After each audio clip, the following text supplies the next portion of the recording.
Ladies and gentlemen, we did it. Get wrecked, Ole Miss. Go home, Lane Kiffin. LSU, the revenge is sweet, so sweet. That game last year was so disappointing. Our defense was terrible, and my man Tyler, we may have discovered a little bit of defense here in Baton Rouge.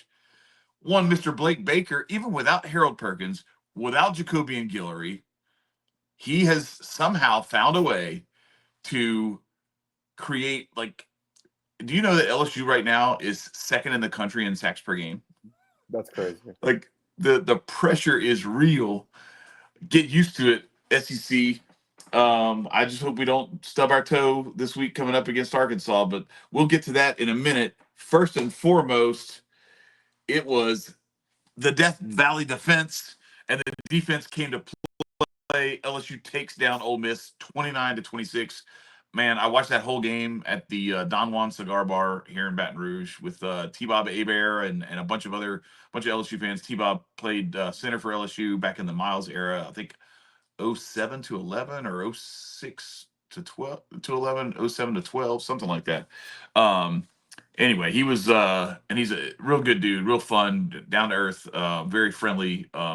Enjoyed watching the game. And I'll be honest, like a game like that, he described it really well. Like it's like the whole game, you're in this quantum space of you both won the game and lost the game at the same time, and you're feeling both emotions of like, oh my god, we're blowing this, we lost this, and then you go back to like just like you had with the Georgia Alabama game a couple of weeks ago.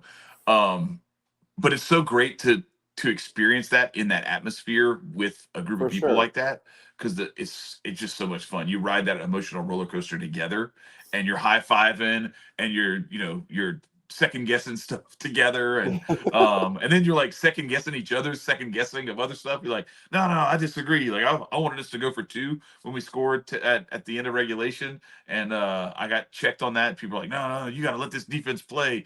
I was proven wrong. They were right. We needed to let the defense play because they got it done. But let's start off right at the top. LSU comes into this game, and there was a lot of discussion about different injuries. LSU's playing without two of their best receivers. CJ Daniels was not in street clothes, but he was not wearing pads. He just had his jersey over his sweats. He's LSU's number 2 receiver coming into this game. Chris Hilton still hasn't played hasn't played a snap this season. And he's like a veteran receiver who's supposed to be our deep threat, take the top off the defense.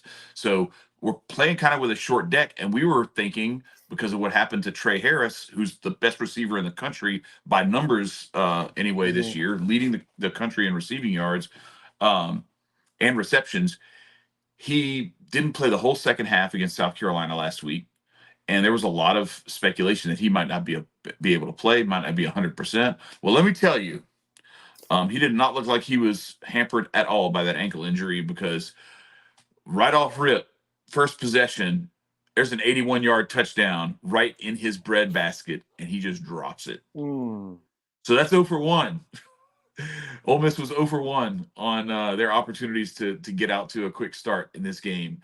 And that's what was crazy about this game is like LSU could have been down so much worse. It could have been like 35-0 at halftime, the way that things started out. We go 3 and out. They get the ball back. They march right back down the field and miss a 32-yard field goal, like chip shot field goal, just shank it to the right. Then Garett Nussmeier, like inside our own 20, throws like a little crossing route across the middle, and the ball hits Will Campbell's helmet, bounces straight up into the air. A defensive lineman catches it. They're set up inside the red zone already against us, and it's just like, oh my gosh, here we go again. What do? Shut them down on 4th down. Stop. 0 for 3 now. So you got the dropped 81-yard touchdown, the missed 32-yard field goal, and then a 4th down stop in the red zone where we stuff them. And because that's how Lane Kiffin is. Lane Kiffin's going to go for it. He's going to push the envelope, and he can cry all he wants about how they outplayed us and they should have won, but they, missed it. Well, you missed your opportunities. and our team came to play, and we seized our opportunities. So it is what it is. Then they so we get the ball back, we stall out and give them the ball back. They get a 40-yard field goal, go up 3-0. Then we get stuffed on 4th down. Then they go down and they get a 50-yard rushing touchdown from Ulysses Bentley, who hasn't really played much at all, hasn't played well so far this year, but he had a great game against us last year, and he apparently really enjoys playing against LSU because he did it again last night and busts off that 50-yarder, puts Ole Miss up 10-0. But then LSU finally wakes up on offense, march right down the field, and Trey'Dez Green, the true freshman tight end, this kid's a monster. Just watch. You're going to see he's going to be a real deal over the next couple of years. Catches a 12-yard touchdown. And the great thing about it is, like, this is like a true freshman, big, high-level recruit. LSU had, like, I don't know how many 4- and 5-star recruits over the next 3 or 4 cycles in the building for that game. There's not a better atmosphere to watch that game if you're trying to recruit these kids. You're like, yes, I'm so glad they came here for this game. So anyway, that was great to see. And then Ole Miss answers right back with Trey Harris 15-yard touchdown on their next possession. They go up 17-7. Then LSU gets a quick drive. We get a 32-yard or 33-yard field goal, cut the lead to a touchdown, and then Ole Miss is just trying to run the ball like late in the half, trying to see if they can break a run and then maybe get to where it's worth taking a couple of shots, because I think we still had a couple of timeouts left, maybe all 3. And so you want to be careful. You want to see if you can bust a run, and if you can, well then, okay, now we're going to try to get in field goal range and put one on the board right before the half. Well, this Parrish kid fumbles the ball, and Dominic McKinley pounces on it with 26 seconds left. So LSU gets a late field goal right at the end of the half to cut it to 17-13. Huge play, because not only did Ole Miss not get to go drive down and get into field goal range late like they are prone to do, but they gave us points unnecessarily right before half. So that was huge. Right after halftime, they get the ball back, penalties back them up, and they end up punting. We go down, miss a 46-yard field goal. They come down, they hit a 35-yard field goal. There were only field goals in the second half, pretty much the entire second half, until the very end. We'll get to that in a minute. So they're up 20-13. We go down, get a 41-yard field goal. It's 20-16. Then they're driving. They kind of stall out a little bit, get pushed back with a couple of penalties, and then Jackson Dart like throws off his back foot. The receiver was open. He had a couple of steps into the end zone, but there were like 4 guys there, and Dart threw it off his back foot and underthrew it a little bit. And Zy Alexander, shout out to him. He played a great game, ended up getting the game ball. He runs under it and picks it off. Then Garett Nussmeier turns around and gives it right back to him. A terribly underthrown deep ball to Kyren Lacy, and Amos picks it off. And here we are. We're right back, giving them an opportunity where we have an opportunity to go down and take the lead. We're giving them the opportunity to go back and put it up by 2 scores. We end up getting a huge sack from Braden Swinson. Just monster play. He had an incredible game. We'll get to that in a second too, because he and Whit Weeks were just incredible in this game, and Zy Alexander too. And that's really what you got to have. What we didn't have last year was those complementary guys. Harold Perkins was trying to do his thing, but he was kind of playing out of position, and the teams had figured out, like, if you can just stop him from creating havoc, their defense is just going to give up everything. And that's what we did. We just let people score damn near every possession. So having those 3 guys, a guy at every level, a guy off the edge, a guy up the middle, stuffing the run and getting into the backfield from the linebacker position and getting off in coverage and just making stops left and right. Whit Weeks had 18 tackles last night. That's insane. 10 solos. Yeah. Shit. So that, and then, like I said, Zy Alexander had a huge knockdown on a deep ball. had that pick that we talked about. So he had a huge game.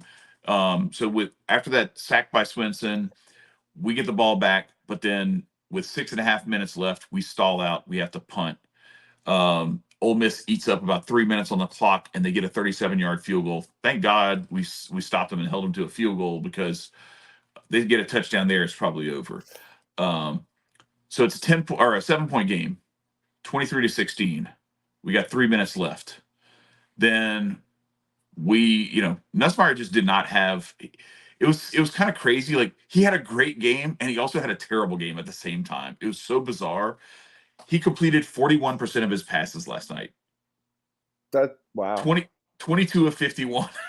Dude. But for like 350 yards and 3 touchdowns. They must have all been in that last couple minutes. Well, no, what it was this is what he was doing. It was like first down, incomplete, second down, incomplete, third down, conversion. Right. Dude, that's literally what it looked like. I was like, holy shit, yes. Holy shit, yes. Yes. So 4th and 7, completion to Mason Taylor, first down. Dude. 3rd and 10. Came in clutch, dude. Yes. Well, he didn't have any catches for the whole first half. I'm like, oh yeah, Mason Taylor's on this team still. Literally, that's literally what I said to myself last night. Well, I was worried. I was like, man, is his reception streak gonna end? Like, he has a reception in like every game he's played in. But anyway, so 3rd and 10, big conversion to Mason Taylor. So we get down. It's under a minute to go in the game, and we incomplete, trying to get into the end zone. We're around the 28-yard line, something like that, and then we run the ball on 3rd down, 3rd and 10, pick up 5 yards. So now it's 4th and 5. I kind of would have liked to run the ball on 2nd down, and then you have 2 plays to get that 5 yards. But apparently they had it dialed up, because they like Brian Kelly explained it perfectly. Like they ran Lacy deep to the corner to pull the safety off of that backside hash, and then they had Aaron Anderson just kind of run, and he curled in on like the little skinny post, and Nussmeier's anticipation was incredible on that throw, because he let the ball go when Anderson was like the linebacker's here, or the safety, and Anderson's over here, and the ball's going over here, and Anderson clears it. But he threw the ball when he was over here, and he comes over here and catches it, and it's just perfect music to my ears and eyes. And then we go to overtime. So I don't know what the hell happened to Ole Miss, but the crowd, holy cow! And that's the thing about playing on the road. It's just different. They had false starts. They had miscommunications. They had a delay a game at one point. The crowd was really made a difference. It was epic. It was elite. And Ole Miss ends up backing up. They start on the 25. By the time it's all said and done, they're kicking a 57-yard field goal just to get points in overtime. And this kid's got a leg, so he splits it. He probably would have been good from 65, but they go up 26-23, and then it's time now. You have got to see what I'm about to show you, because this is this is worth sharing. So we're gonna share this tab here. Oh shoot, let me oh man, let me pull this up here. Hang on just a second. Sorry, I gotta. Oh man. All right. All right, here it is. So this was the play, and I want you to hear. Hopefully you can hear what Kyren Lacy says. All right, I got the volume turned up. Hopefully we can hear it. So this is like audio from the sideline right before it's 26-23. You see the time on the clock. Yep. This is in overtime. It's our first play, our first possession of overtime. Here we go. So now the Tigers' turn here in the overtime. 1st and 10 from the 25-yard line. Let's go score right here. Let's go score right here. Give me the one-on-one with 28. And Thomas. Give me the one-on-one with 28. Josh Williams. Now they'll motion Lacy back to the right side of the formation. Here's the snap. Pump fake by Nussmeier. He's going to throw towards the end zone. Where's number 28? Caught! He's on the ground. Touchdown, Mighty Tigers! Tigers win! Tigers win! 29-26 victory, and now the students have stormed the field, and Ole Miss heads back to. Dude, and I FaceTimed you right after that because I was just like, to be fair, I also had LSU plus 6.5 in a parlay.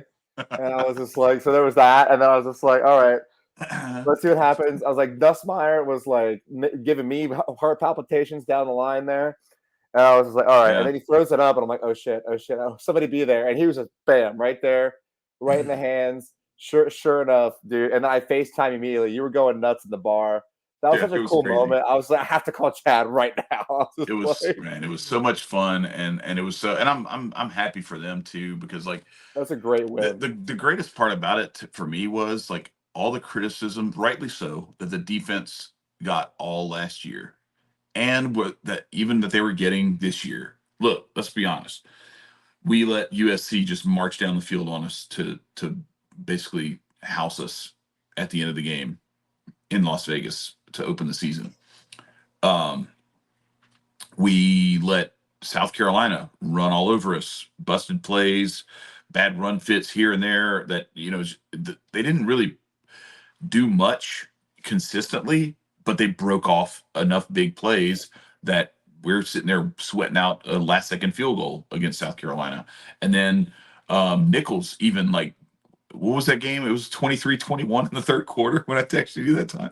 Like, we're playing an FCS school to a 23-21 game. Like, what the hell are we doing, guys? Yeah, facts. And so to go and take an offense like this, and so here's the other thing that's interesting to me. So I'm gonna see if I can pull this up. Hopefully it'll allow me to do this. Let me it won't let me pull up Chrome. Man. Let me see if it will. Oh yeah. Okay, there we go. All right, so this is the college football stats. I wanted to show you this. So this is LSU at number 2 in the country behind Boise State in sacks per game at 4.2. They had 6 on Saturday night. 4.7 their last 3. Now, look who's number 8, Ole Miss. How many did they have Saturday night? 0. That's right. Shout out to Will Campbell, Miles Frazier, Garrett Dellinger, DJ Chester, and Emory Jones on that offensive line for protecting Garett Nussmeier. Because look at this. I'm going to show you where this was before. Ole Miss was averaging 4 a game. They had sacked South Carolina last week 6 times. Damn. That's what that offensive line did. That's how good that offensive line played, and that's how good LSU's defensive front 7 played. They were up in Jackson Dart's business all night. It was a beautiful thing to watch. I'm going to pull up the stats now here real quick, because that's the other part of it that's really worth noting. So here we talked about it already. Whit Weeks 18 tackles, 10 solos. Greg Penn had 9 and 4 solos. Braden Swenson 5 solos, 8 total tackles, 2 sacks, 2.5 tackles for loss. Whit Weeks had a sack. Penn and Major Burns shared a sack, and then Major Burns had one by himself. He had 2.5 tackles for loss. Weeks had 2 tackles for loss. Like, we were in the backfield all night for those 6 sacks. And look at this.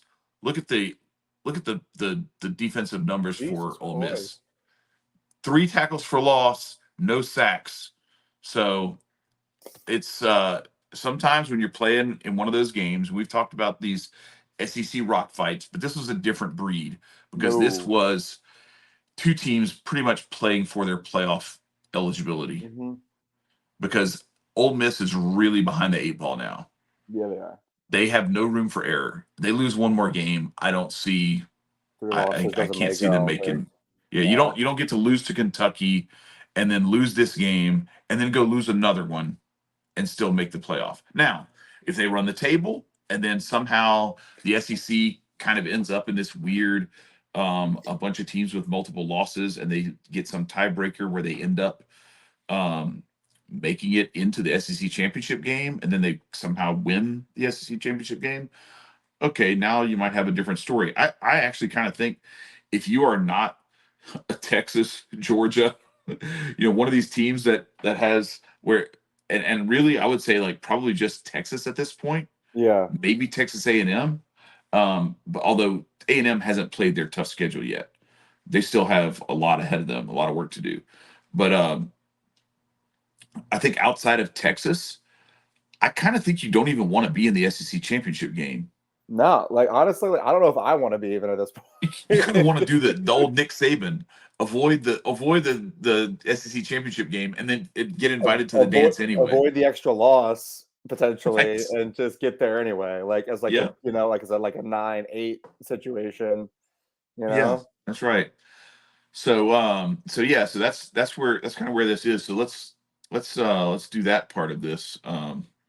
It's time to go. Well, I tell you what, we'll save the playoff predictor for after we go through, because I'm done glowing in the victory that was Saturday night, beating Ole Miss, and getting Lane Kiffin to have that really, really pleasant look on his face after the game, because no one deserves what happened last night more than a smug bastard like Lane Kiffin. That's so true.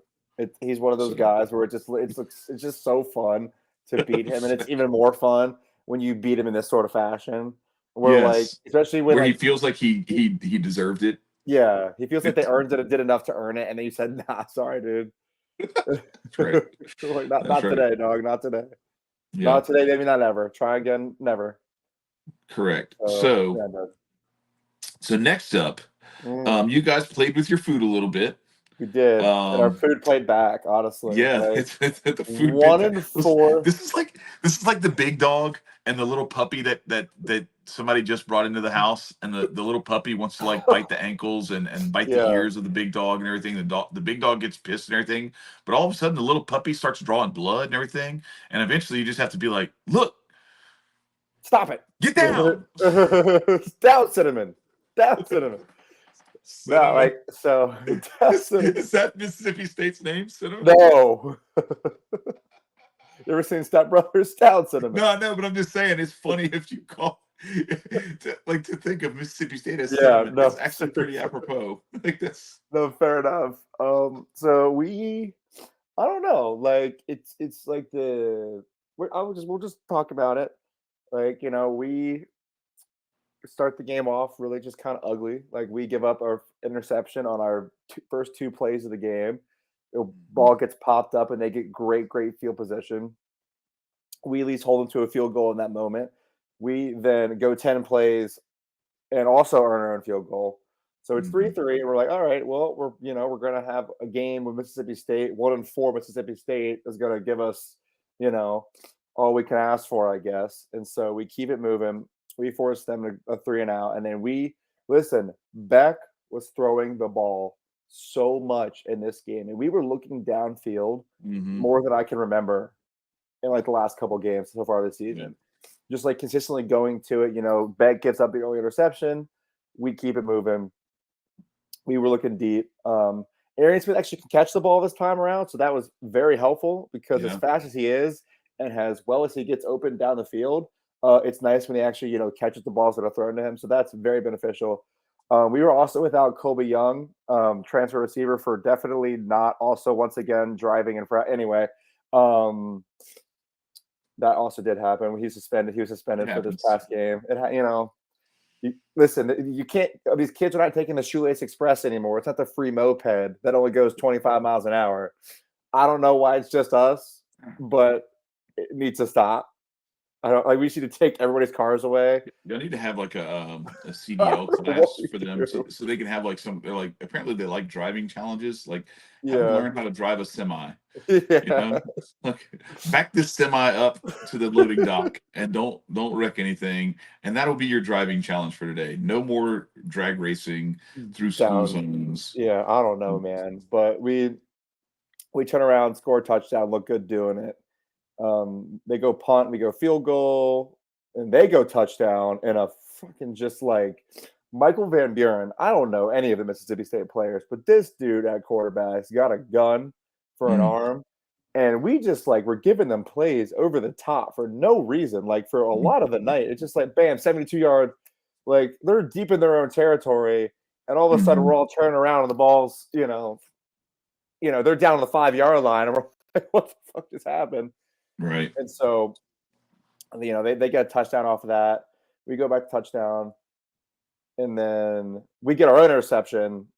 Finally, I feel it's like the lack of turnovers we've been able to create for other teams this year has been showing a lot. I feel like defenses of the last, the both championship teams were really instrumental opportunistic in creating just more possessions for our offense. Well, it also tends to tighten the game too, right? For sure. Where like if you're upside down on the turnover margin and you're better than your opponent, you're just making it easier for them to stay in the game longer. Right, exactly, which is what essentially happened in this game, because, later down the line, we go into the half 27-10, touchdown right out of the half, Kirby, second half adjustment smart, we get a touchdown out of the half, and they give us a touchdown right back. Right. Once again, they go right down the field, takes the top off. We give it up with 34-17, and then we're okay. We're on our heels a little bit. We still have a sizable lead, and we turn around and throw down the interception. And what do they do off of that? They go 8 plays, 80 yards to make it 34-24. Like, all right, we are now in a 10-point game with 1-4 Mississippi State at home. What are we doing? I'll tell you what you were doing. You were looking ahead to go into Austin next week. It is. No, it really is. It's like, okay, perfect. We have Mississippi State coming in. We know they've had all this trouble with Mike Leach and having their recruiting and all their, just the whole schematic. Literally roll out of bed and your third string can beat them. Right. So it shouldn't be the case.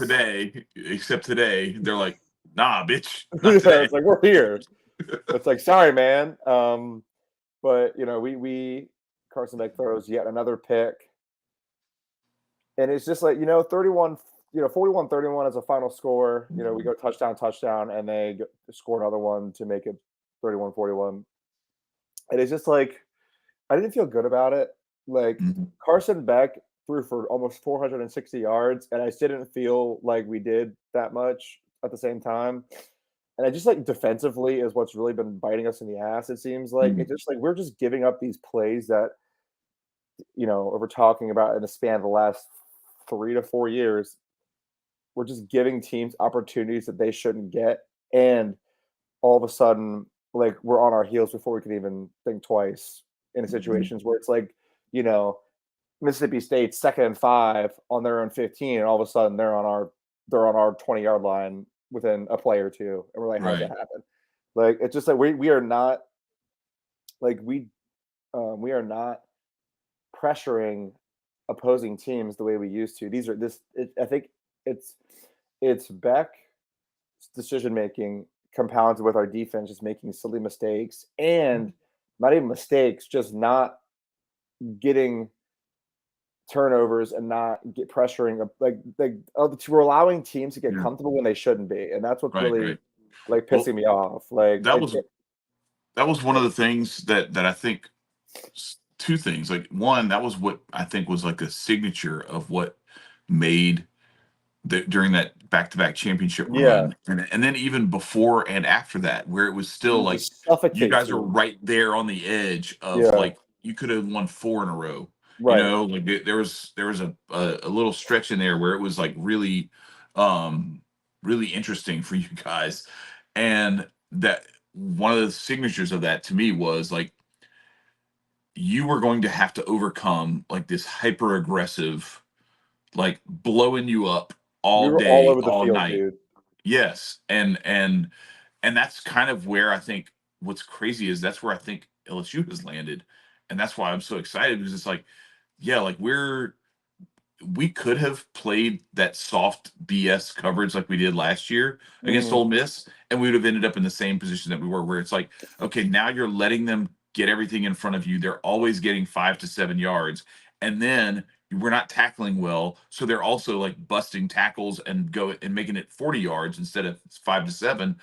And now, like, when you bring that pressure, I don't know. There's something psychological about it. Like I almost kind of feel like you should do it, even if you feel like it might be a little bit too risky, just because of what it does psychologically to your opponent. The offense becomes defensive at that point. Versus, I think what I saw from Mississippi State yesterday was that comfort level made it to where they kind of felt like they had a shot at you. No, seriously. Here's you know how many sacks Georgia had yesterday? 0. Yeah, against Mississippi State. That's it's a not problem. good. That's a problem. problem. Like we were, like you're talking about having. Is that Kirby not trying to give too much film though for next week? No, because we did it against Alabama too. So I don't. Yeah. I say no. I say no. Okay. I say that we just can't get to the quarterback, and for whatever reason that may be. It's just like it's crazy because we had like the relatively same linebacking core last year, and like our defensive line is not that much different, like from the previous. It's just it's. I don't know, man. It just feels like execution, like, and I don't know. Like, I will say this though, from the offensive perspective, Carson did have 2 picks, but we had 11 different guys with catches yesterday. Like well, I was going to say, that's huge. We were spreading the ball around because, like, I mean, to be fair, also, like, I've never seen him throw the ball 50 times in a game. So I guess when you're throwing the ball that much, you also open yourself up to potentially throw interceptions. So it's you can look at it both ways. With the running backs that you guys have too, like I wonder if that was maybe if it's kind of like, all right, we need to work on this stuff. We need to become accustomed to going a little more high powered offensively because I don't think we can win these 20-13 games. We may have to outscore people. Yeah, we were taking shots, which I don't like the idea of a Georgia team being the team that has to rely so heavily on the offense because the defense can't get it done. That to me makes me uneasy, to say the least, against teams like Texas that we have to play this coming weekend, and even Ole Miss down the line and Tennessee down the line. Like those are not, regardless of how those teams have played against other people so far, they are not foregone conclusions by any stretch of the imagination. They will come up and Nico will come into our house and he will throw for 350 yards if we don't figure it out. Like the Mississippi State QB threw for 306. He threw for 306, 3-1. Like Carson Beck threw for 460 yards, but he still threw 2 picks. But I mean, at least we're giving him the opportunity to throw the ball more, and we're looking downfield more. And guys were actually making plays downfield, which we were not doing against Alabama. So I know we're gonna have our preview episode for the upcoming weekend later in the week. I'm really excited about that too. Listen, a win's a win's a win. Yeah. It was part of it was ugly. Like there's ugly things that you can look at, and there's good things that you can look at from this game. It's like you said, like it's 2 halves of the same coin. It's like, well, Carson Beck threw 2 picks, but he also threw the ball 50 times. Right. Like, and so we'll have to just see how it looks. At the end of the day, we get out of there with a 10-point win. Mississippi State is now 1-5, and we preserve ourselves to play Texas. Right. Well, and speaking of Texas, who they played last week, right? Or was it 2 weeks ago? Maybe was it last week or 2 weeks ago that they played Mississippi State? It was 2 weeks ago. Yeah, it was when we played South Alabama. That's right. Because I remember I was walking, but I mean, they only beat Mississippi State 35-13. I kind of think low key State might actually still have something.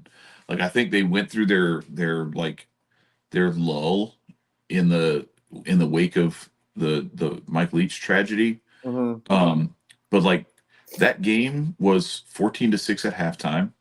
Yeah. And it was 21-6 at the end of the third quarter. And then State scored a touchdown and Texas scored 2 in the fourth quarter to pull away. But like it was a 1-score game for a decent, like for pretty much the whole third quarter.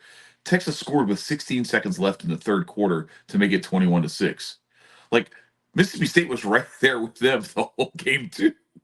The difference was Texas couldn't do anything. Like they couldn't score until like very late. They put up.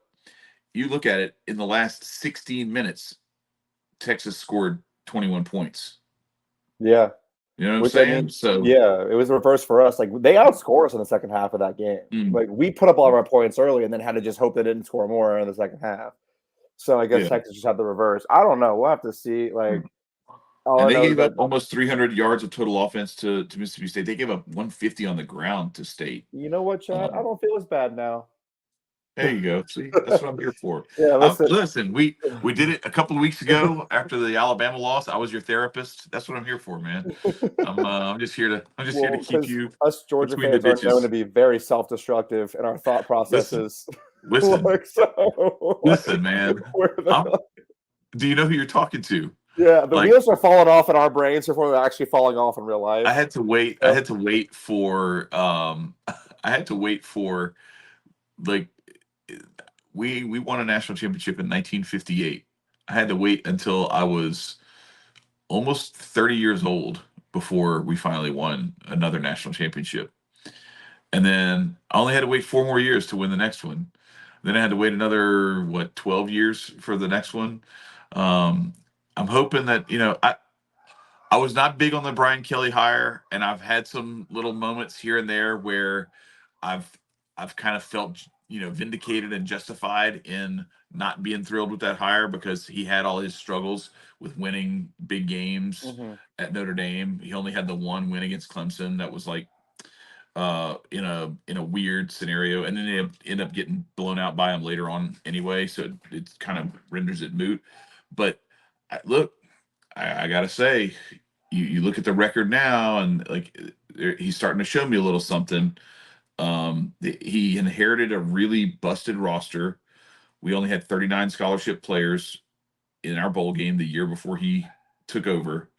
He did a lot of stuff in the transfer portal to kind of plug the gaps, and then I think relied too heavily on that maybe, and didn't build the freshmen, that recruiting class, that homegrown talent as much as he needed to probably early on. And I think he recognized that early enough on. It's only year 3 for him. Yeah. And so, yeah, that first loss to USC was disappointing, but now 5 wins in a row, taking this is a huge win at home. Now it's at home. I get it, but this is a huge win.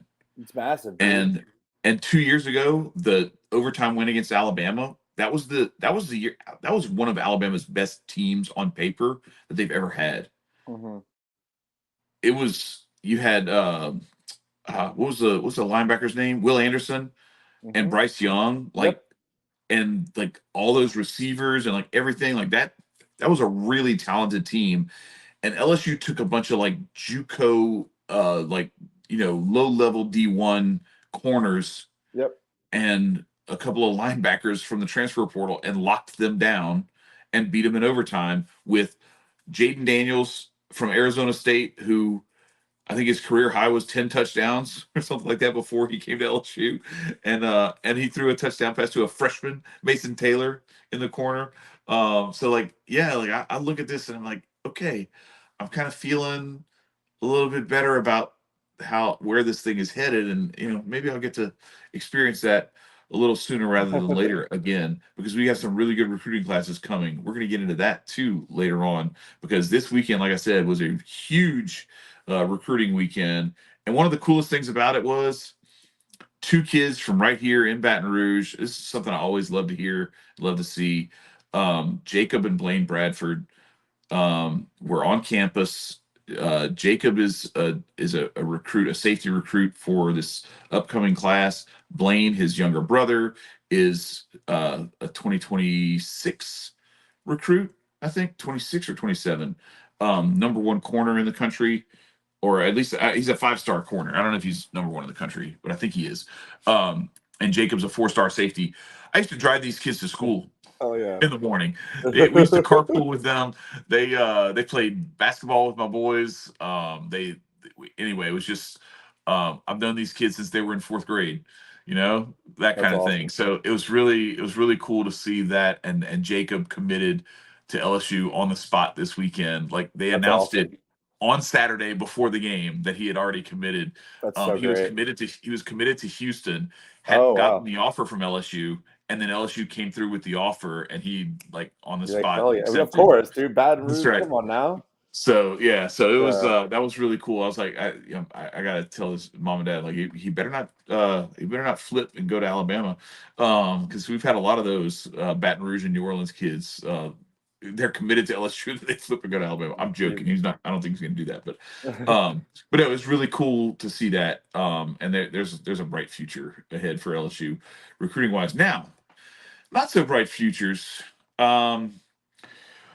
Listen, Alabama fans, we know you're here. We've seen you in the comments. We know you come through to watch this show. For whatever reason. Listen, well, I know the reason. It's because we troll the hell out of them. And I'm going to keep doing it. It's because their team's giving us a reason to do it. It is time. You are on the brink. You are on the brink.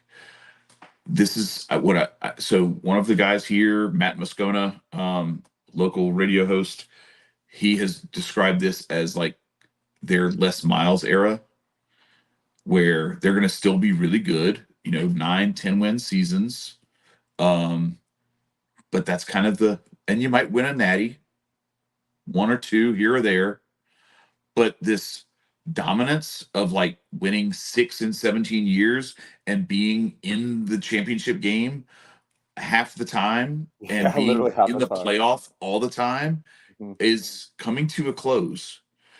And I see you, Matt Moscona, and I raise you, Mark Richt. This is an LSU Georgia. This is an LSU Georgia South End Zone podcast. This is SEC country, and so we expand the universe beyond just the LSU lens. And like, I know. Mark Richt is a lovable guy, just like Les Miles. Exactly. Great guy, nice guy. For sure. Plenty 9-win, 10-win seasons, plenty big wins, plenty bowl game wins. Coach Georgia's ever seen. The best 9 or 10-win coach. How many national championships did he win? Yeah. The best Peach Bowl, Orange Bowl, Outback Bowl, Capital One Bowl coach you'll ever see in your life. Listen, exactly right. Nicest guy, man of God, salt of the earth. Could not say enough nice things about him as a person. But there's a reason he's not our coach anymore. There's a reason we brought in Kirby Smart.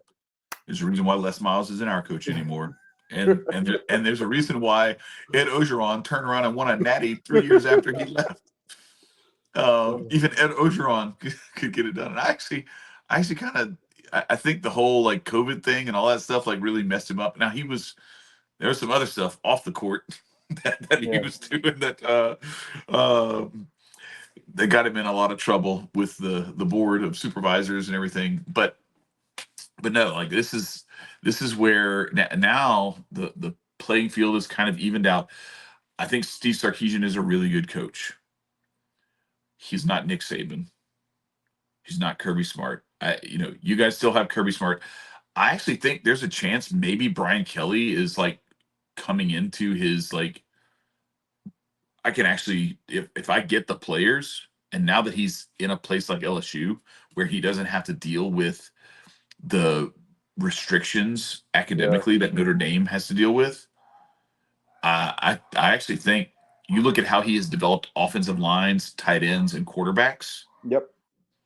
And then now you also get to bring in like these like monster corners and safeties and linebackers and defensive ends and wide receivers and running backs to where like you've got Harlem Berry, number 1 running back, Bryce Underwood, number 1 quarterback coming in next year. Look out, man. It's going to be interesting. Alabama, on the other hand, had to struggle. And I know we struggled against South Carolina too, but we weren't in the playoff last year. And we knew what we were going to have to be dealing with this year. And I think we finally are starting to figure out some things to where LSU's trajectory is going this way. And I think Alabama's trajectory is flat to declining at this point. I was telling the people at the bar last night that it's so frustrating because I know it is what it is. Like, good teams are going to find ways and all that, but they didn't find a way against Vanderbilt. Okay. So that's kind of an indication of where they are. And the thing is, they keep playing with fire. We could have very easily been talking about a 3-game losing streak for Alabama. No, seriously. They should have lost to you guys. They did lose to Vanderbilt, and they should have lost to South Carolina. Yeah, South Carolina literally bailed them out right there. Like South Carolina did everything they could to win the game and then still not win it. And the same thing is Alabama did everything they could to not lose the game and almost still lost it. Yes. So like it was like I never see Alabama on their heels. Like even against Vandy, how do you let South Carolina go down and damn near tie the game up on you in the first place? And then you can't secure the onside kick? Yeah. Like what? This is not the Alabama I remember. Not my Alabama. This is not the Alabama from last year, like the last 17 years, not from last year, the year before. Like, no, this is not the same thing. And it's funny because like I was doing some work and look, I love all the people I work with. I love my clients and everything. But we're sitting at lunch the other day and it was so funny. Like the cope is real, man. I'm hearing stuff like, well, Nick Saban lost to Louisiana Monroe his first year. Like, nope, it's not the same. What kind of team did he inherit? He inherited that bullshit roster from Mike Shula that went 6-7 and lost the Independence Bowl the year before. Mm-hmm. Kalen DeBoer went to the national championship last year. Yep. With an elite roster, brought some of those guys over to Alabama and inherited a roster that was across from him in the same Final Four of the playoff. And could have been his opponent in the national championship if they hadn't coughed it up against Michigan at the last second with the fumbled snap. So, and then the other thing one of them said was, well, you play somebody 60 times, you're bound to lose one of them. I'm like, yo, y'all are seriously, y'all are talking about this like this is like some coin flip thing or something. Like, you lost to Vanderbilt. Yo, you lost to Vanderbilt. Vanderbilt? You lost to Vanderbilt, and you're trying to explain it away. The playoff is real. And that's what tells me that it's true. Alabama is on the brink because their fans are starting to sound like Cowboys fans. They're starting to sound like these cope-riddled, like we think we're better than we are. Texas A&M fans, that's who they sound like. Alabama has become Texas A&M. And actually, A&M might be surpassing them at this point. That's what I mean. It's like A&M at this point looks a lot better than they do. Like, you said that. I was like, you're not lying. And by the way, I understand that we lost that game, but the more time goes on, it just showed me that we just decided to roll over. Yeah. And hand you guys 28 points and then still try to win the game. Like, I do understand that we lost. I do understand that we lost. But the fact that we still almost won, like, we should not have even had a chance to win that game. Nick Saban's the coach. Yeah, but Tyler, examine. I'm going to do this. I'm going to pull up. I'm going to do the numbers. I want to analyze. I want to do the numbers on the last 10 quarters that Alabama has played. What they gave up to you guys, what they failed to do offensively against you guys until that one play that saved them. He only had 30 yards yesterday, by the way. Really saved their season. Yeah, I know. I saw that. Because my son was asking me, he's like, what's Ryan Williams doing today? I was like, not much. That was when he had like 2 catches for 7 yards. Yeah. But yeah, he ended up with 4 for 34 or something, 32, something like that. But yeah, so that they didn't do much and they gave up a lot to you guys in the last 2 quarters of that game, last 2.5 quarters, really. And then look at what they did against Vanderbilt. And then look at the last those 4 quarters against South Carolina.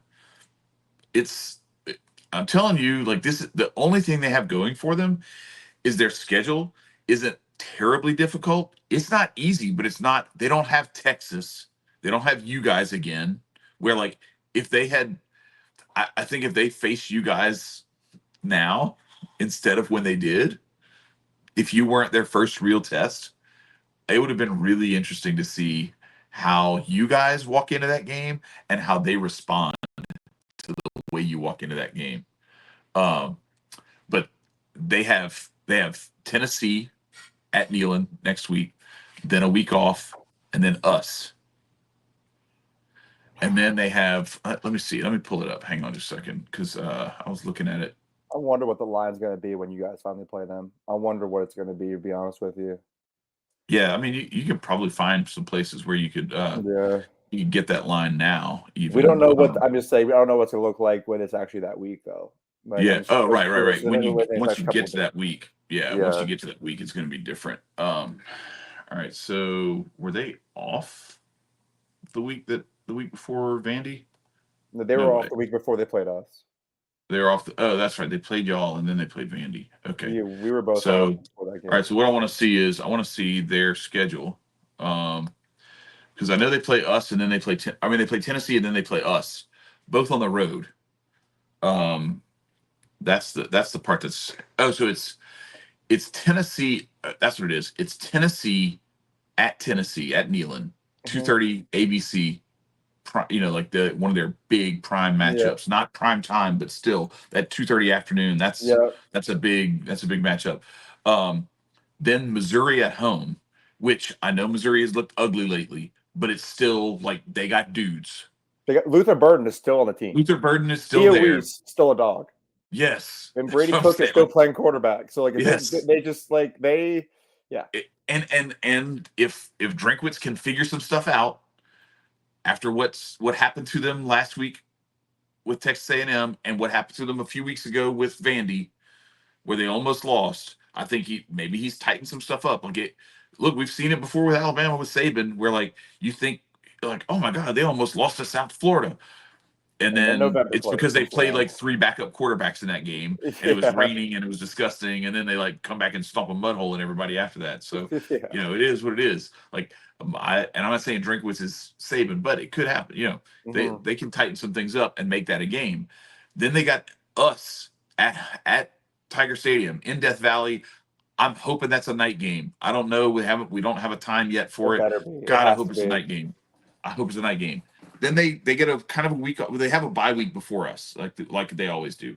Then they play Mercer, which is kind of a bye week. That's such the Alabama bitch move, is play Mercer or some garbage like that. Like not even a school that has like a real football team. Some like D3. Like who's Mercer? Like this isn't even like South Alabama. Yeah, they're in Georgia. They're an FCS school. Like this is so trash to do this in November. That's such a pussy move. Anyway, but then they go to Oklahoma, to Norman, and I know Oklahoma's had their struggles. I don't know that what's his name? Arnold doesn't get the job back because this Hawkins kid, like I don't understand why Venables left him in the game the whole time. Like he was terrible. Yeah. He couldn't throw the ball downfield. Texas was in his kitchen all night and all day. It was ugly. Anyway, they go to Norman to play Venables at Oklahoma. Then they got the Iron Bowl. So like, oh my dude, that's gonna be. I don't even know. Of those 5 games, there's at least 1 loss in there, maybe 2, possibly 3. Like I don't know. Like where we are right now is. It's so unpredictable where Alabama is, like because in those 5 games we don't really know what to expect. This isn't like Alabama of old because this team lost to Vanderbilt. If you lost to Vanderbilt, you can certainly lose the Iron Bowl. You absolutely can lose the Iron Bowl. Missouri, as bad as Missouri has looked. Missouri beat Vanderbilt. You didn't. You lost to Vanderbilt. That's so fast. I mean, am I wrong? No. Come on, Alabama fans. Come in the comments and make your little stupid whatever comparisons. Try to cope. Try to feel like it ain't the same anymore. Y'all don't have what you used to have. Nothing is a foregone conclusion for Alabama fans, and they can't get over it. Nothing is a foregone conclusion. They cannot get over it. It is okay. Welcome to the real world. Welcome to the real world. Welcome to the world everybody else lives in, where the funniest part about it is like I'm even starting to see it in our games that have nothing to do with Alabama. Like I really think like Nick Saban had like some kind of thing where he's like, whatever happens, like fuck over Georgia, fuck over LSU, fuck over Tennessee, because we have to be superior all the time. And so there was a play last night that happened. Jackson Dart slid, but it was like Whit Weeks is coming up to hit him. And this is like in the first half, late in the first half, maybe early third quarter, somewhere in there. Whit Weeks is like going to tackle him, and Dart slides under the tackle, and so helmet to helmet, boom. Now, need I remind you, Whit Weeks had 18 tackles last night, including some tackles for loss and a sack in the fourth quarter. So what does that tell you? He did not get ejected. When that play happened, flag, targeting, they go to review it. They go to Birmingham. I'm looking at it. I'm like, nah, he's cooked. This is over. Like, he's done. Not only is he out, I don't remember, like I said, I don't remember if it was first or second half, but if it had been in the second half, he's done for the first half of next game too. So what happens? They come back and they're like, no, the quarterback slid under him, and so it's not targeting. I was like, what? Greg Sankey did not get the call from Saban this time. They actually they called it fair, because listen, let's go back. Nick Fitzgerald, what was that, 2015, 16? Yeah, that's like 2015, 16, I think. at Mississippi State. 2016. No, maybe it was later than that. No, it was later than that. It was Devin White. It was 2018. Devin White's last year, because he could have stayed for 2019 and been part of that natty run, but he didn't. He went to the NFL. But 2018, Nick Fitzgerald, Devin White runs up. Nick Fitzgerald's throwing the ball. Devin White jumps up both hands to try to deflect, to try to knock the pass down. When he comes down, I'm telling you, his fingertips go like this on the face mask of Nick Fitzgerald. Targeting, ejected, missed the first half of the Alabama game. Then, last year, do you remember what happened? Jaden Daniels, LSU Heisman Trophy winner. The only chance that Alabama has to seal that victory is take him out of the game. Yeah, Dallas Turner was dirty. Dallas Turner deliberately headhunted to take him out of the game. And he did. He successfully took him out of the game, put him in the concussion protocol with a helmet-to-helmet hit right under his chin. Obvious targeting, obviously did it on purpose, specifically to hit him in the head. 15-yard roughing the passer penalty, that's it. No ejection and no suspension for the first half of their next game. Jaden Daniels misses the rest of the game. And shout out to Garett Nussmeier. He tried. He did his thing. He did the best he could under the circumstances. But it's a lot to just be like, hey, it's Tuscaloosa. Go out there and, try and keep up with this other Heisman Trophy candidate, Jalen Milroe. Yep. And, don't worry about this dude who just took your quarterback's head off. It's your turn now. So anyway, this is why I think Alabama's on the brink, because it's starting to seep over into games that don't even have direct impact on Alabama. It's just like, they're just like, you know what? Now we can just let whoever wins win. Yeah, it's crazy. instead of trying to manipulate everything. Yeah, the SEC office has been in Birmingham all this time, and then you know what? It's okay now. That's right. That's right. All right, so let's move on to because we gotta try to wrap up here soon. Yep. We had some other SEC games. Tennessee was taken to the brink by Florida. Shout out to the Gators. Billy Nussmeier. Billy. I almost said Billy Nussmeier. Napier. Billy Napier is trying like hell to keep his job, and he damn near did it. They went into Neyland Stadium and almost pulled it off, and didn't quite get it done. Tennessee wins it in OT, and they keep their playoff hopes alive as well. We'll see how that unfolds. But this is just another one of those examples of these are the SEC rock fights that, like we were talking about before we came on the show, Tyler. It's different from, because there are these other conferences that have these schools that they want to try to compare to, well, so and so is just as good as Florida, or they might be better than Florida. Yeah, but it's different in these rivalries, as as you've seen. Florida can be Auburn can be not that great. They can be terrible, actually. And Alabama can be great. And Auburn will fuck Alabama's shit up in the Iron Bowl. Mm-hmm. Or vice versa. Right. When Auburn's trying to go to the national championship, Alabama will give them hell. Yeah. Because this is what happens in those types of rivalries where you have it's not It's not the same as Minnesota and Wisconsin. People who've never won anything. Right. Florida has won national championships. Tennessee has won national championships. Georgia, natties. LSU, natties. Alabama, natties. Auburn, natties. Like, you've got teams that are good.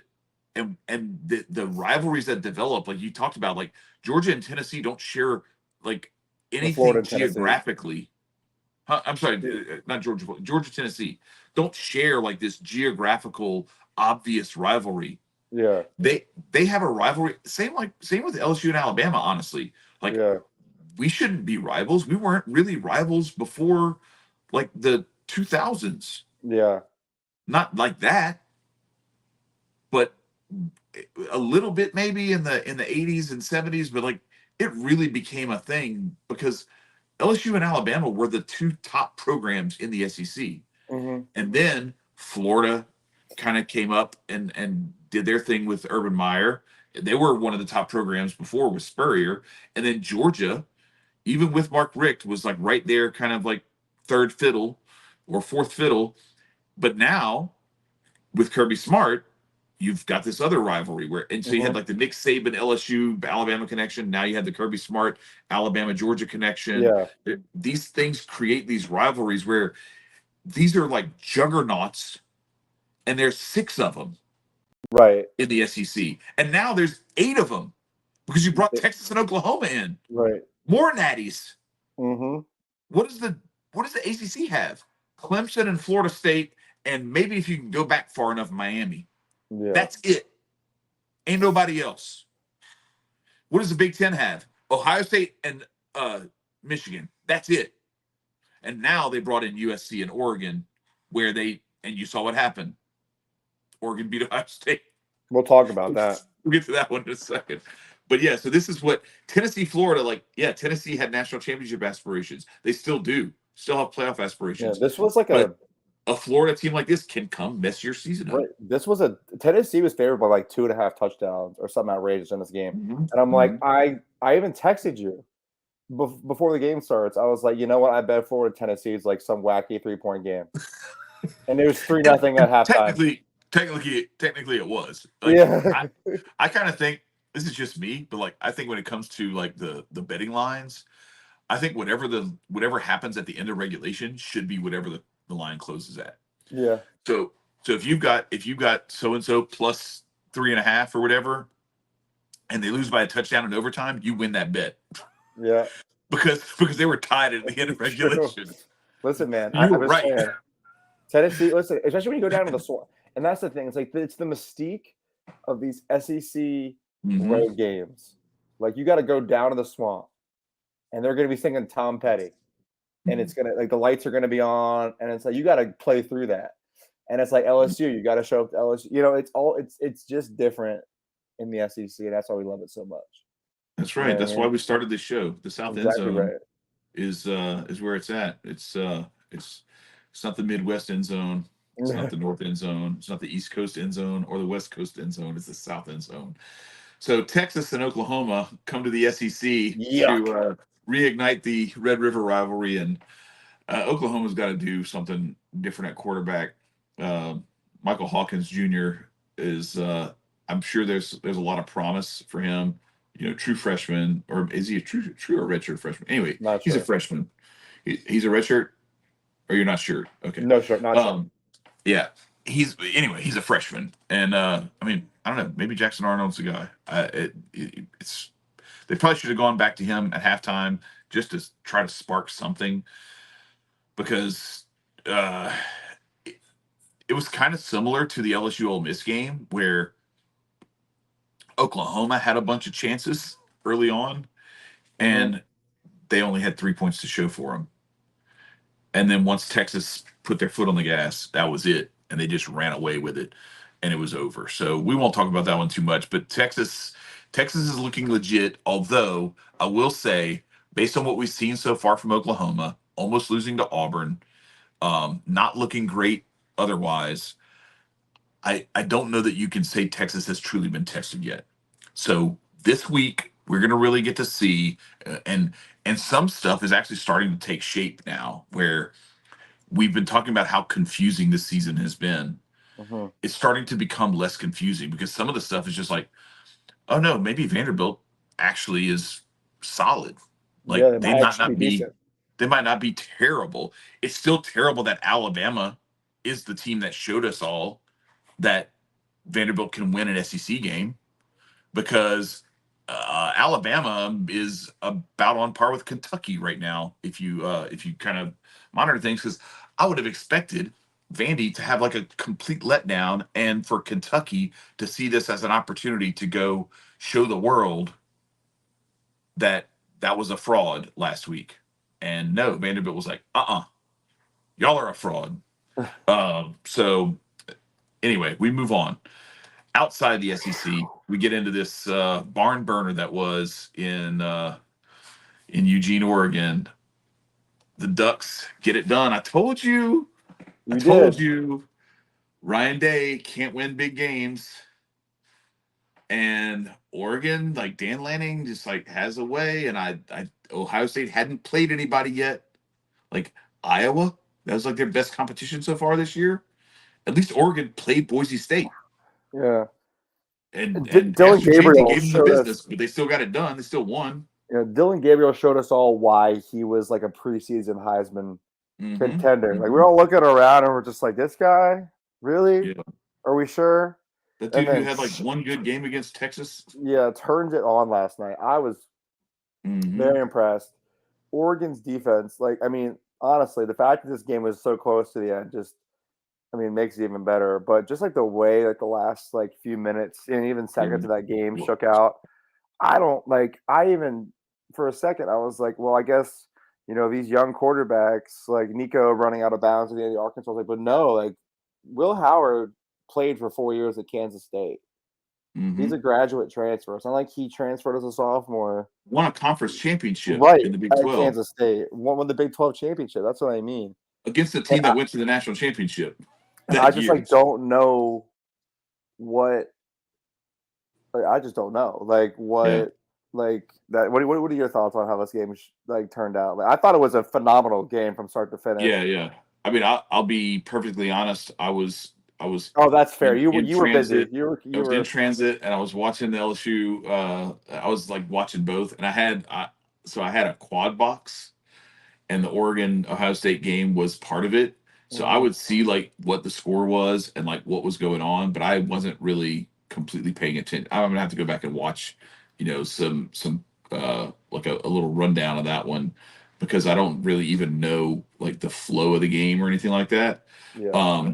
I just know that like the entirety of the game, it was just this neck and neck rock fight too, which was great to see, because like I think it's good that finally like the Big Ten and the Pac-12 have like this. Okay, now you have 4 or 5 teams that are like legit, and it's more like Ohio State instead of having 2 teams and then a bunch of trash. So like it was.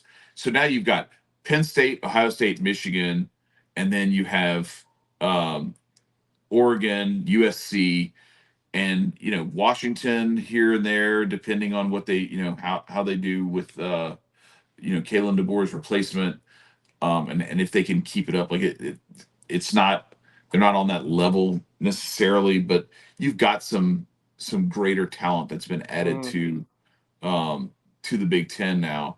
And shout out to Indiana, because 6-0, completely under the radar. They're undefeated, and like I don't know. Is Indiana legit? I don't know. Like, who the hell knows at this point? We're gonna see soon enough. But I tend to think that when they play against one of these schools that has like a battery of 4- and 5-star recruits, the talent gap is going to be exposed, especially as you get later in the season. Because that's the other thing that we don't talk about that much is, anything can look a certain way week 1, week 2, week 3, even week 4, week 5. It starts to see it. You start to see a little bit of it, but like you get to week 7, 8, 9, 10. LSU lost an All-American, Harold Perkins. They lost their starting defensive tackle up the middle. They lost defensive backs. They've lost some people. They lost Kyle Parker, wide receiver for the year, to a torn biceps tendon. Like, you start losing guys, and like Ole Miss lost Trey Harris to a hip injury late in that game last night. That was a big part of the game because now you don't have that guy to go to anymore. And I'm sure Lane Kiffin's probably like, yeah, we probably win if we, if he's there. But Lane Kiffin thinks they should have won anyway. But they didn't. So shut up, Lane. Anyway, but this is what happens. Like, you play like more of a gauntlet Ohio late State in has the to play season. somebody. Yeah, well, and Indiana too, as their team starts to see some of these injuries mount. Maybe they're really good top 22, but then you get to their 25 to 40 guys, and it's not so hot anymore, and they can't cover, and they get beat by 3-4 touchdowns. So we'll see. But Oregon, Ohio State, this is a good one. What we're seeing now is like, this again goes back to the whole conversation about the regular season not mattering because of the 12-team playoff. I say BS. Like, Right. this made the LSU Ole Miss game so much more important because I think with a 4-team playoff, LSU and Ole Miss, it's not even Trey Harris might not have even tried to play because you're not making a 14 playoff unless you run the table, and they're looking ahead at their schedule like, we're not running the table. Let's get maybe we can beat LSU without him. We really need to get him healthy so that we can win later on in the year, that sort of thing. I think now what you're seeing is we're going to have the last 4 or 5 weeks of the season is going to be tons of like 15 meaningful matchups every week. Right. Whereas we would have like 2. That's what I mean. And it's just like, and I mean playoff meaningful, not just like rivalry meaningful. Yeah. What's that? As Ohio State, like teams like Ohio State have to prove themselves. Like, we don't just have to wait up until Ohio State, Michigan to see what they're made of. Right. Like, you have to prove it in and out throughout the year. I just can't believe the way that turns out. Like, Will Howard slides as the last play of the game. Yeah, that was like, I'm just like, really? Is that how you're gonna like? And it's just, I don't know. And it just seems like Ryan Day's teams are at the end of these games, like, shit just doesn't work out for them. And I don't know what it is, but I wonder how long it's going to take for them to just be like, yep, it's time, man. It's time. Yeah. Well, I will say this though, like, so back to the thing about the regular season not mattering, or it's not as significant or whatever. Like, let's work on like redefining what that means. Right. So, is the regular season only meaningful if it's basically this one and done situation where you have to win every single game, and if you lose one, you're out? Or is the regular season still really, really meaningful, and perhaps more meaningful if Ohio State can challenge themselves by playing a team like Oregon in Eugene on the road, cough that game up by a point, but then come back and redeem themselves later on in the year and it's by winning a Big Ten championship? Exactly. It means more because it's not like, it's like, oh, we lost, our season's over, pack it up, guys, we lost, we have our one loss, that's it, we lost our opportunity. It's like you said, you lose a absolute barn burner on the road across the country, and guess what, you can come back and show why you still should be there anyway. And that's why it still matters. It's not like you can just like, oh, you can trip and stumble your way into the playoff. Like, you still have to earn that shit. Like, it's like, because all these teams are playing for these spots, man. I think 12 teams is the number, and I think these guys are going to show up. I think that this is not the last we're seeing Ohio State by any means. This is a crazy game. I think this is your Big Ten matchup. Though. This is your Big Ten championship preview right here. Yeah, if I had to say anything. Probably so. But I mean, there's still some other teams that are going to have something to say about that. But I will say this: if that statement were true, that this makes the regular season less meaningful, then did the 4-team playoff make the regular season less meaningful? Because I think that's retarded. Like, look at what happened last year with the 4-team playoff. You had Alabama, the Gravedigger game, actually extremely meaningful. Yep. Because if they don't win that game, they're out of the 14 playoff. And then with that win, they still have to go beat you guys in the SEC championship. Mm-hmm. Otherwise, their season's over. And it would have been you'd have had just the two, Michigan and Texas, or Michigan and Washington, whoever at the top. And it would have been just those two. And Alabama, Georgia winner wouldn't have mattered unless it was Georgia who won, because they would have, you guys would have been undefeated and stayed number one. So like, I actually think this expands the depth of the meaningful regular season games. This makes it to where now there's going to be a meaningful regular season game between LSU and Alabama, LSU and Ole Miss. LSU and Oklahoma at the end of the season. There's going to be a meaningful Ohio State Michigan game where Michigan's not even a threat to make the playoff. Right. But it's still a meaningful game, because if Ohio State stubs their toe in that one, they're out now. And Michigan will know that. Whereas they would have already been out. Right. You know what I'm saying? Exactly. So it would have been less meaningful. Like it's crazy to me. One of those teams that's going to have something to say about the Big Ten championship, though, is Penn State, because I saw this one coming. I knew USC was going to give them hell. They almost pulled it off, but Penn State got it done. You got to give them credit where it's due. Penn State got it done. They finished it off on the road in the Coliseum. USC choked it away. Lincoln Riley, you got some questions to answer, my friend. He's got enough talent where they should not have lost last week to Minnesota, and they should not have choked this one away with a 2-touchdown lead late. But Penn State, you got to give them credit. Drew Aller, and look, man, that big tight end, fullback, quarterback, whatever the hell he is, Taysom Hill on steroids. That dude's a man. You got to give that between him and that kid from what's the kid that white running back from that played on Friday night? That dude's crazy too. Like there's some dudes that they're not getting the hype for the Heisman or anything like that, but it's quality like talent that you find the right place for it, and you can leverage that advantage big time, and Penn State did. Yeah, dude. It's a great game. That you travel out to LA in the Coliseum. Mm-hmm. It's not easy to play there, like at any home game, because USC knows how to show up in a big way.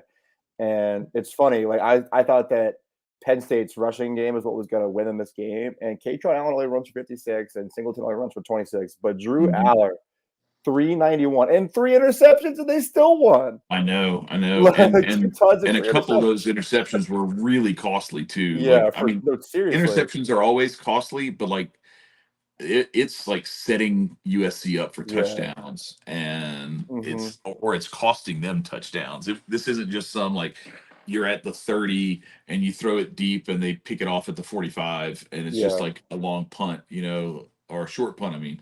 No, this was 20-6 at half though, like, and they make it back 30-3, like 33-30. Like that's no small feat against any team.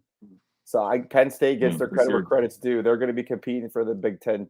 Like I did preemptively say that Oregon-Ohio State might be a Big Ten championship preview. Yeah. If Penn State can keep it rolling, if they can beat, the clash of the Big Ten in the regular season, I think they might lock up a playoff spot, regardless of if they end up in the Big Ten championship or not. Right. So we'll have to see we'll have to keep an eye on them as the season progresses. No, for sure. Arizona State. What's that kid's name? I gotta find him now, because I can't remember his name. It's Scattaboo or something like that. Scattaboo. I got nothing for you. Cam Scattaboo. Let's see, where is the 22 carries, 158 and 2 tuds. Oh Jesus! Against Utah. And I'm telling you, like, you got to go. I'm gonna send you clips of this dude. He it's like he and Tyler Warren are very similar. He's more of like your standard like running back build, but like I don't know, like I'm not saying he's Ashton Jeanty, but like he has some quicks. real good low center of gravity and balance contact, balance after contact. And like he got it done. And so like I'm just watching these dudes, here's these two white dudes who are just out there making plays, And so it's really cool to watch. But yeah, Tyler Warren is legit. And so I just want to remind everybody that Alabama lost to Vanderbilt. Oh my God. But you know who else lost to Vanderbilt? Kentucky lost to Vanderbilt. So by the transitive property, that means that we should have known that we were better than Ole Miss, because I don't think we're going to lose to Vanderbilt. And Vanderbilt beat Kentucky and Kentucky beat Ole Miss. So yeah, and you guys should be better. The than loop Ole Miss closed so quickly because you beat Kentucky. Yeah, the loop closed just like that. If we beat Kentucky, and then whatever. I'm going to expand the Alabama is worse than transitive property before it's over with. We didn't get any real help this weekend because I didn't see anybody beat Buffalo or Syracuse or Georgia Tech or anything like that, where it's like I just need to wait for one of these teams to lose to somebody really bad. Yeah, it's gonna happen. One of these teams needs to give a team their first win of the season, and then I get to go farm their losses for another team that's even worse, that Alabama is worse than, because it's going to happen. When you lose to a team like Vanderbilt, you open up the transitive Pandora's box. Yes, we love the transitive property of sports at the South End zone. About it. And finally, we talked about him, Ashton Jeanty. Well, we got one more after this. Ashton Jeanty had 200 more yards and 2 more touchdowns, one rushing, one receiving, but he might go after it, man. Dude, I think Barry's record is up for grabs with this kid, man. Like you would think that it's Barry Sanders. Like it's like you're talking about a record, that has stood since what was that 88? 88. Okay. Yeah. 80. And so you're talking a long time, and the fact that this kid from Boise State showing up and making it look so easy. Like I know that Barry would get the ball like 40 times a game, like 30 times a game, and Jeanty did get the ball a lot in this very game, but he's still averaging like 10 yards a carry, dude. Like he's a dog. No, he's a stud. I think that he's unanimous. Like, in my opinion, he's unanimous Heisman. Like I know that they're gonna screw him in the end. Like Boise State has to make the playoffs. I think. I don't know what they have to do to get this kid the Heisman, but in my opinion, bar none, if he breaks Barry Sanders' record, how could you not give him the Heisman? That's how I see it. Yeah, no, and I'll say this: it's going to be really tough because in the 1988 season, I'm going to bring this up because this is, bro, this shit is crazy. Like I had forgotten how crazy it was, but oh my gosh, like Barry Sanders, holy cow, 26-28, 37 tuds, 7.6 per carry. He scored 234 points. That's so crazy. As a running back at Oklahoma State. And he had 32-48 total yards. What's it? 344 carries. So let's pull up Mr. Jeanty real quick. And I'm gonna pull his numbers up here real quick. Give me just a second. Where's Boise State? Gotta go all the way down to the bottom here.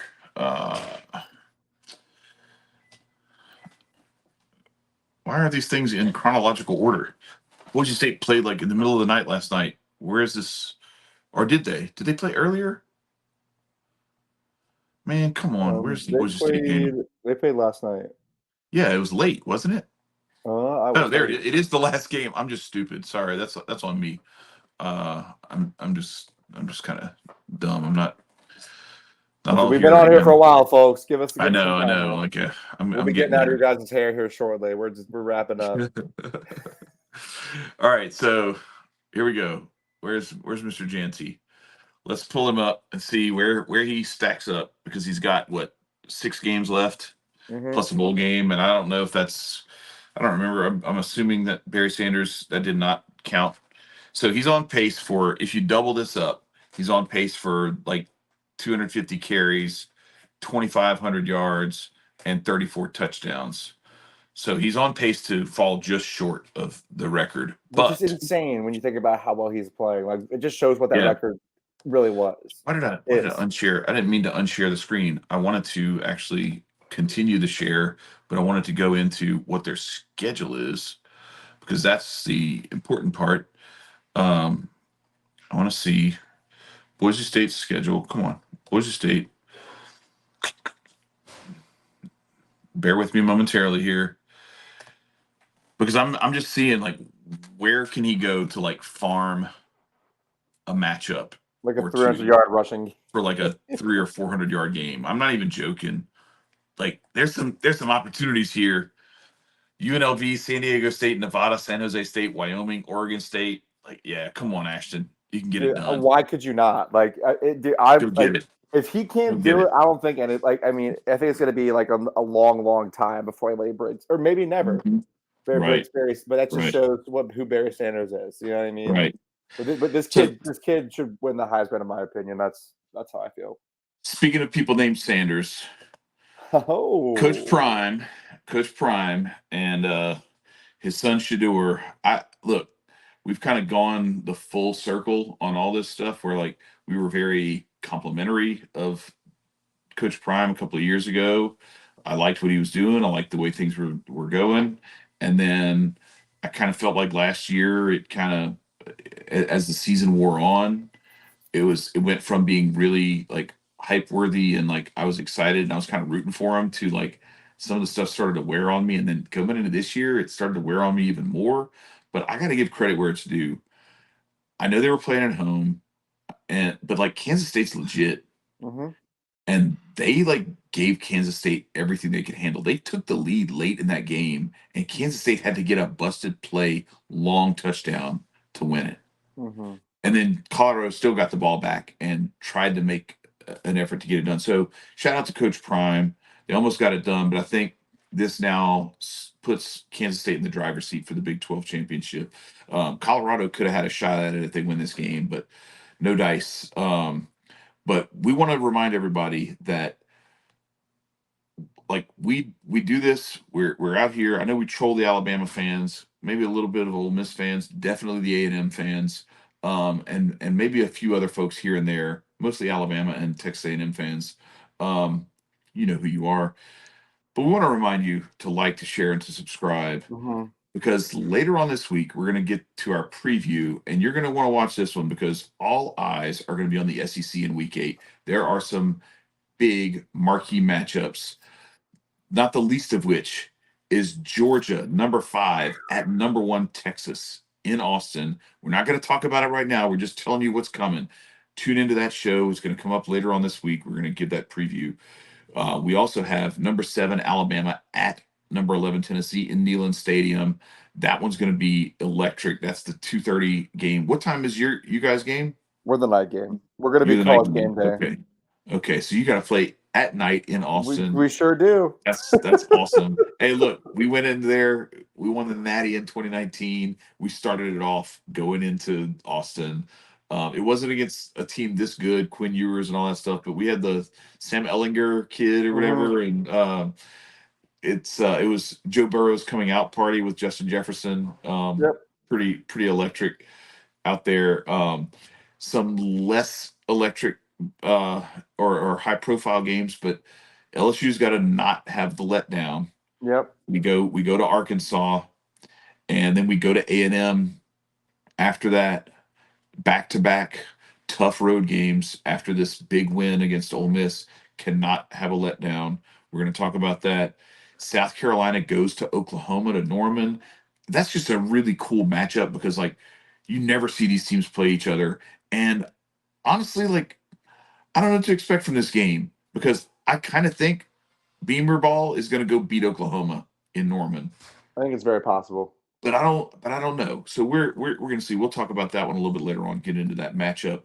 Texas A&M goes on the road to Starkville to face Mississippi State, and of course Kentucky goes to Florida, and then you've got Auburn at Missouri. Those lesser profile SEC matchups, but yeah, it's going to be a pretty big week for the SEC. So we know that everybody's going to be watching all those SEC matchups, and we will be here later on in the week to preview those matchups for you so you can get the leg up on the competition when it comes to trying to figure out how these games are going to go. Things are starting to come into focus, Tyler. We're starting to feel like a little bit better about getting a read on how these games are going to go. So it's getting fun. Let me give one. We have to acknowledge one non-SEC situation, and that's that Army and Navy are both ranked since 1960s. So the troops might be playing some football this year, ladies and gentlemen. That's right. But That's this is still the South End Zone. SEC is still king. All eyes to Week 8. That's right. That's right. Absolutely. It was a great Week 7, and go to hell, old piss. We got it done. Let's go. Anyway, shout out to the Tigers. Shout out to the Bulldogs. South End Zone is out of here. I'm Chad. He's Tyler. Peace, y'all.